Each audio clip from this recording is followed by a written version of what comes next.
Hola, selamat pagi. Gue mau bahas sedikit tentang Piala Dunia karena Piala Dunia kalian tahu sendiri, ada 48 tim yang ikut.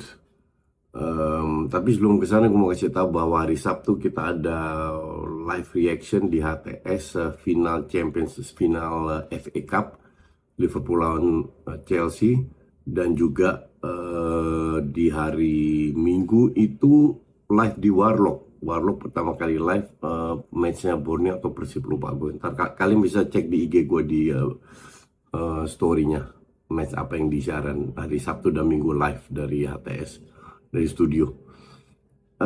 Jadi Prancis itu sudah menyebut namanya pemain-pemain yang diajak itu siapa aja, yang dipanggil itu siapa aja. Untuk gue agak aneh kenapa sekarang, karena seharusnya mereka submit tanggal 12-13 itu 55 pemain, nah turun ke 26 pemain itu baru tanggal 1. Sekarang baru 15. Jadi eh, kok Prancis sudah menyebutkan pemain-pemainnya. Tadi tuh gue lihat di video mana, kalau nggak salah berhasil juga deh. Ancelotti, tapi mungkin itu hoax karena di media aku nggak bahas. Oke, kita bahas Prancis saja. Prancis ini kan squadnya itu gila banget kalau gue bilang. Cuman kita kita pantau dulu dari sisi kiper, defender, midfielder, attacker. Oke. Nah, sebelum gue masuk ke pemain-pemain yang terpilih, yang di-announce, mungkin secara official belum dikirim ke FIFA, tapi si Deschamps sudah memberitahukan lewat media biar pemain-pemain sadar siapa yang ikut atau enggak. Jadi ada beberapa kejutan menurut gue, kejutan yang nggak ikut, yang tidak ikut. Yang tidak ikut itu Kamavinga. Pemain ini memang masih muda, tapi gue bilang Kamavinga itu udah bertahun-tahun kalian ngikutin, gue pasti tahu Kamavinga ini bukan levelnya Madrid. Masih 2 level di bawah Madrid, jadi dia nggak layak main di Madrid. Sebagai back kiri dia bisa main di mana-mana, oke lah, tapi nggak bisa benar-benar fokus ke satu ke posisi yang top, sehingga dia di Madrid pun sering jadi cadangan. Jadi Deschamps untuk gue alasan yang cukup bagus untuk nggak dipanggil. Kepren Thuram, tapi Marcus Thuram dipanggil. Tolisso nggak dipanggil. Ini juga agak mengejutkan. Randal Kolo Muani itu tidak dipanggil juga. El Junior Kurupi, gue nggak tahu ini siapa, nggak dipanggil. Tofang, Florian Tofang yang dipanggil. Esteban Paul, Pierre Kalulu tuh di Milan kalau nggak salah. Itu nggak dipanggil juga. Ya, dibilang mengejutkan, nggak begitu. Kita lihat sekarang, step for step, siapa aja yang dipanggil. Dari kiper, mainnya Riser Samba. Jadi si Sevalia itu nggak dipanggil. Bentar gue lihat. Sevalia itu kiper yang menggantikan Donnarumma. Itu nggak dipanggil karena di awal-awal dia bermain bagus, habis itu cedera. Habis itu cedera sehingga separuh musim terakhir itu si pemain favoritnya Panji itu Safonov, kipernya itu yang jadi apa namanya, yang menggantikan. Jadi Chevalier bisa dibilang dicadangin terus karena itu dia nggak dipanggil. Oke, kiper oke lah, nggak jelek, nggak bagus mainnya, tahu sendiri kalian pasti ngikutin Milan sekali-sekali. Kadang jelek, kadang bagus, tapi bener-bener nggak bisa diandelin lah kalau gue bilang kiper ini. Tapi ya kalau depannya oke, nggak masalah. Kita lihat Lucas Digne cadangan di Aston Villa, Malo Gusto di Chelsea, ya Malo Gusto pemain inti atau Rhys James yang lebih bagus di kanan. Lucas Hernandez cadangan PSG, Theo Hernandez main di Arab. Konate-nya Liverpool mengalami musim yang sangat buruk. 2-3 bulan terakhir oke lah, tapi sebelumnya dari awal musim sampai bulan mungkin Januari Februari jelek banget. Kunde gak hebat-hebat amat juga dia di Barca, seringkali telat. Gue bilang Kunde itu lebih bagus sebagai center back daripada back kanan.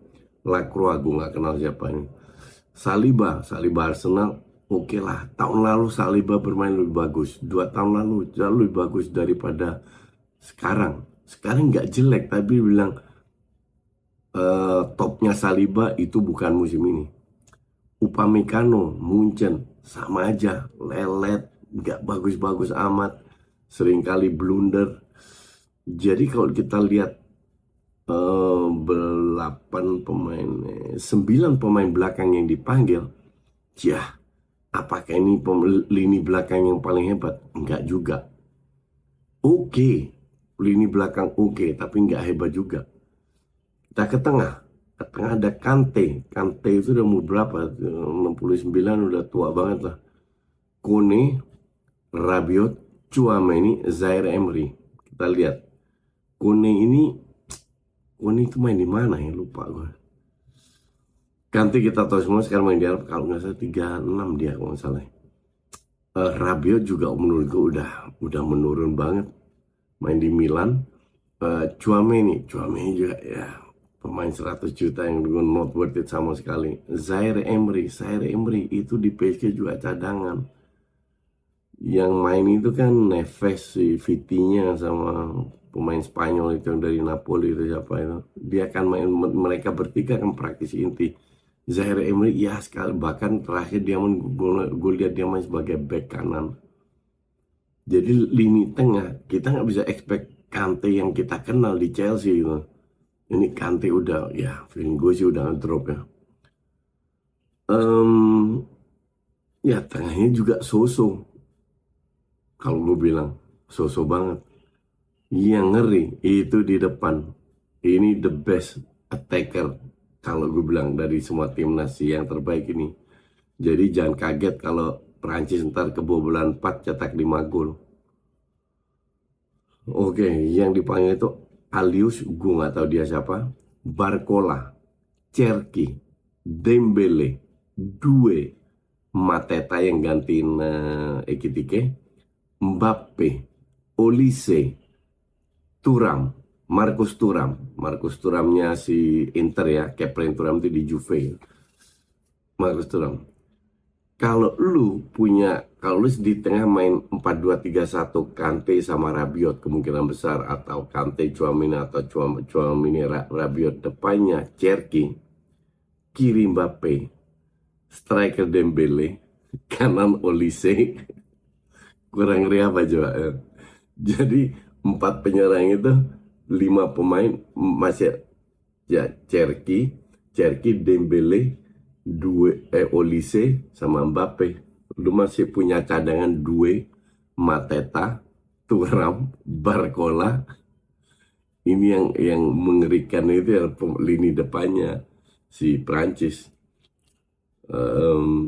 Ya gue udah bilang di berapa akun, di TV, gue bilang untuk gue 2 negara yang kemungkinan besar kalau nggak ketemu duluan favorit itu Prancis lawan Spanyol. Tapi gue dukung Spanyol karena untuk gue Spanyol dia pelatihnya banding sama lebih solid lah. Tapi ini akan menjadi tipis. Kalau seandainya sekali lagi sepak bola itu bukan matematika, bisa aja dua-dua nggak lolos ke final. Tapi ya agak mengerikan. Oke, itu aja. By the way, gue nggak tahu sekali lagi karena gue nggak nemu videonya Ancelotti yang sebut pemain 26 pemain diberangkatkan siapa. Jadi gue hanya melihat bahwa Richarlison, Gapsus sama Neymar nggak dibawa. We'll see bener atau enggak. Oke, itu aja dulu. Thanks for watching.